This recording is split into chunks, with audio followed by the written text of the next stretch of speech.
Leçon de l'école du sabbat, jeudi 6 avril 2023. Toute semence produit une moisson. Toute semence produit une moisson. Dans Apocalypse 14, il y a deux moissons. La moisson de grains d'or représente les justes et la moisson des raisins de gore représente les injustes ou les perdus. Les deux moissons sont pleinement mûres. Chaque graine semée a atteint sa pleine maturité. Lisons Apocalypse 14, le verset 17 à 20. Et un autre ange sortit du temple qui est dans le ciel, ayant lui aussi une faucille tranchante. Et un autre ange qui avait autorité sur le feu sortit de l'autel et s'adressa d'une voix forte à celui qui avait la faucille tranchante, disant: Lance ta faucille tranchante et vendange les grappes de la vigne de la terre, car les raisins de la terre sont mûrs. Et l'ange jeta sa faucille sur la terre, et il vendangea la vigne de la terre, et jeta la vendange dans la grande cuve de la colère de Dieu. Et la cuve fut foulée hors de la ville, et du sang sortit de la cuve jusqu'aux morts des chevaux, sur une étendue de 1600 stades. Amen. Que signifie l'expression « la grande cuve de la colère de Dieu » ? Voir Apocalypse chapitre 14, le verset 10, là il est écrit « Il boira lui aussi du vin de la fureur de Dieu, versé sans mélange dans la coupe de sa colère, et il sera tourmenté dans le feu et le soufre, devant les saints anges et devant l'agneau. » Amen.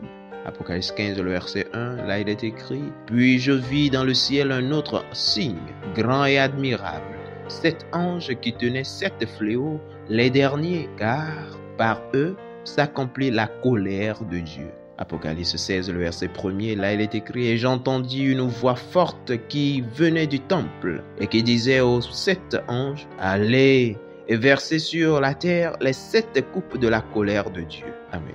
Je cite, « Et un autre ange qui avait autorité sur le feu sortit de l'autel. » Fin de citation. Apocalypse 14, le verset 18. Voici l'ange qui commande le feu du jugement dernier de Dieu. La moisson est mûre. Le péché a atteint ses limites. La rébellion a franchi la limite de la miséricorde de Dieu. Aussi maléfiques et mauvaises que soient les choses, elles vont devenir encore pires avant que tout ne soit terminé. Un Dieu d'amour a fait tout ce qu'il pouvait pour nous, y compris s'offrir sur la croix en sacrifice pour notre péché.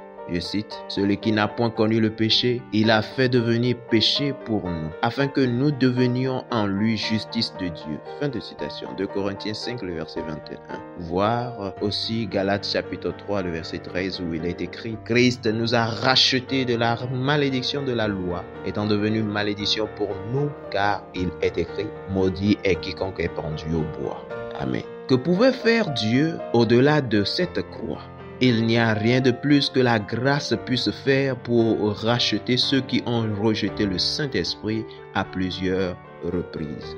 Voici le message prophétique et urgent d'Apocalypse 14. Chaque graine est prête pour la moisson. Le grain est bien sûr mûr et les raisins sont bien mûrs. Le peuple de Dieu révèle la grâce de compassion, de miséricorde et d'amour devant l'univers. Les enfants du malin révèlent la cupidité, la luxure, la jalousie et la haine.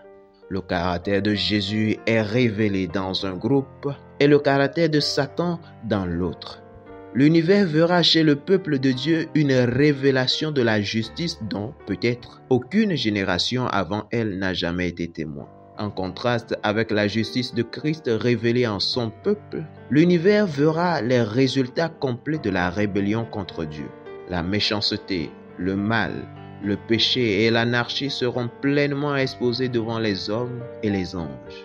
Le contraste entre le bien et le mal, ce qui est juste et injuste, l'obéissance et la désobéissance sera bien visible à tout l'univers, pour les humains comme pour les anges. Dans quelle mesure pouvez-vous discerner le contraste entre le bien et le mal? Pourquoi est-il important que nous le fassions? Voir Hébreux chapitre 5, le verset 14, où il est écrit « Mais la nourriture solide est pour les hommes faits, pour ceux dont le jugement est exercé par l'usage à discerner ce qui est bien et ce qui est mal. Amen. Fidèles auditeurs et internautes, que Dieu vous garde. Amen.